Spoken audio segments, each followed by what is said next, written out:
Hey guys, today we're talking about the Cold Steel Cold 4 Spear Point. We'll go over the numbers first. This is a 4.3 ounce, 3.5 millimeter thick, 3.5 inch long blade. Overall length 8.5 inches. Handle is 5 inches of 660 aluminum. 9 millimeter thick handle, made of Carpenter XHP steel, made in Taiwan. Alright, I've had this knife a while, guys. I originally almost didn't review it.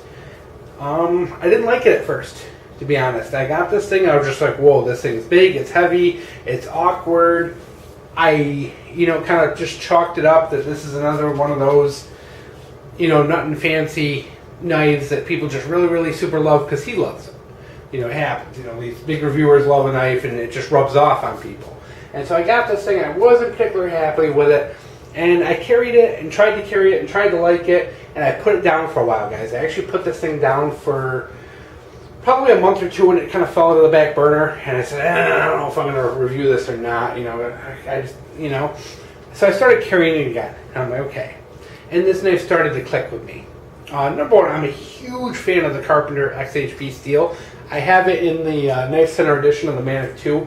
Man, what a good steel that just really takes a super fine edge and has super edge retention. Be ready, guys. When you sharpen this, it's going to take you a minute. So my issue isn't with the steel.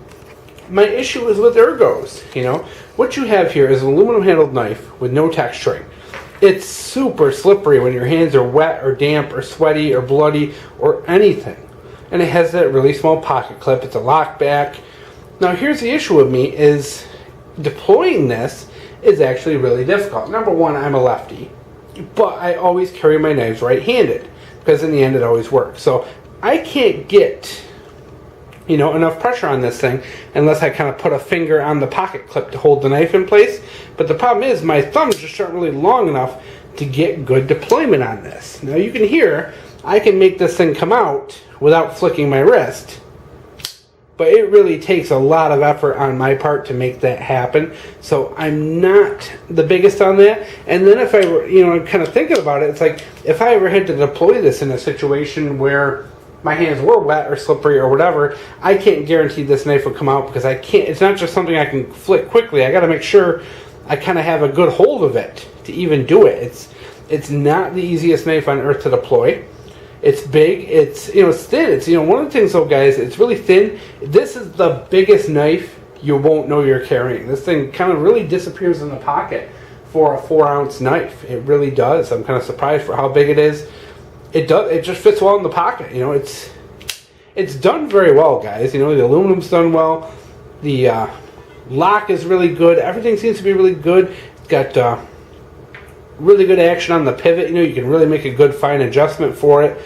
You're going to need that lanyard. You got 2-position pocket clip, and that pocket clip's actually really good. It's that short little stout clip. I wish it were longer just for the sake of being able to help with deploying the knife a little bit more.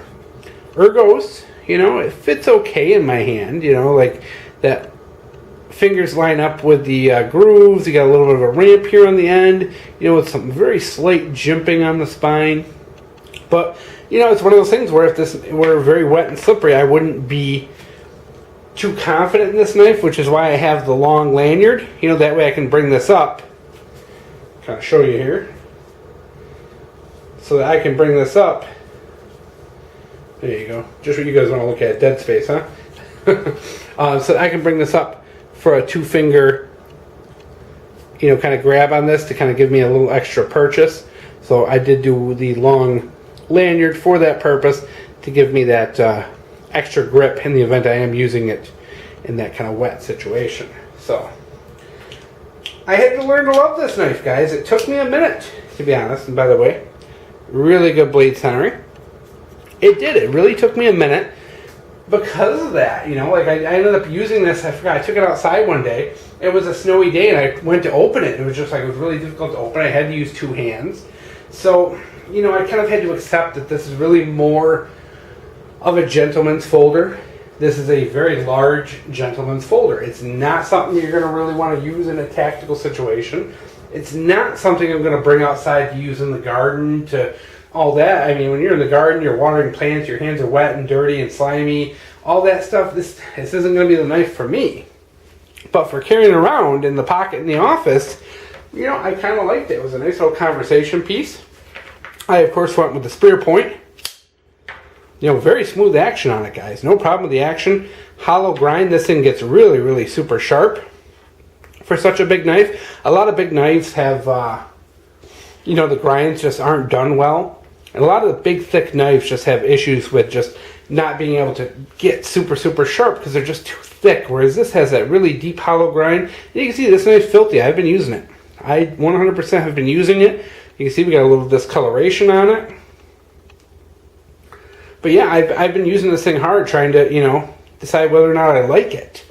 So, like I said, guys, in the end, it took me a while to accept this knife. It was not something that happened overnight. It took a lot of carrying, a lot of different situations for me to realize that this is, you know, that gentleman's EDC. It's not the perfect EDC knife. It's not the perfect for every situation. It's good for that household use, office use, you know, at work, when you're not dirty and filthy and all that. So I guess, you know, in the end, if you can accept that, you know, it's a great blade steel. It carries in the pocket fantastic, guys. I do, you know, if I had to kind of rate this thing, I would say pocket carry, this thing's like a 10. Ergonomics, it's like a 3. You know, quality, you're talking 7 or 8. You know, so we're kind of across the board on here. You know, I love the steel. I love the blade. You know, I'm telling you guys, if they made a version of this with a G10 handle, I would be just set. You know, if you gave me a lightly textured G10 and a little more of a cutout, you know, to reach that thumb stud a little better, I would be all about this knife. But in the end, it's a good knife. Don't get me wrong, the quality's there. But one thing, you just, like I said, it's not for everything. This is not something you can just throw in your pocket and walk out the door and it's going to work great in every situation. So with that, you know, I understand the good reviews. I understand the criticisms. Myself, I kind of had to force myself to carry this, you know, to be honest. It took me a while to come to grips with it. It didn't just go naturally with me. And in the end, if I'm walking out the door, you know, and I don't know exactly what I'm doing, I'm not grabbing this knife.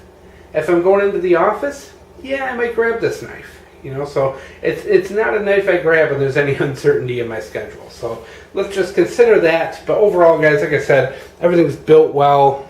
You know, very nice. Disappears in the pocket. If you want to carry a big knife and not know it's there, this is a good option, provided you can deal with those smooth aluminum handles. So that's it, guys. Hope you enjoy.